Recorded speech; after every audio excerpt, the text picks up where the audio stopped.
panalangin ng pagkabagabag na si Jesus ang Diyos. Teka muna, mahal na LD, Atty. Batas Mauricio. Kung nanalangin si Jesus at siya'y nabagabag, paano siya ang Diyos? Pakisagot nga po. Wala ba tanong? Kung si Jesus ay tinuturing na nanalangin at nababagabag habang nananalangin, paano itong magiging pruweba na siya nga ang Diyos? Bakit? Ang Diyos ba nababagabag?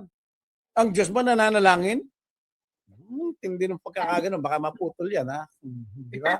Ang kailangan po natin dyan, paliwanag. Di ba?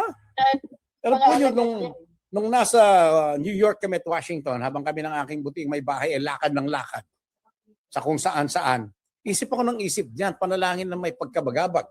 Sa wikang Ingles, sa New International Version, ang salin nila, agony in the garden. Pagkabagabag sa halamanan. Pero tayo, nakita kasi natin, parang may panalangin na nakasulat. So, tinatanong natin, teka muna, kung Diyos si Jesus, bakit siya mababagabag at bakit siya mananalangin? Merong gustong humula? Ha? Palapangkalatan. Napapagabag yung Panginoong Hesus na ipinapanalangin niya dahil ito ang daranasin ng tao.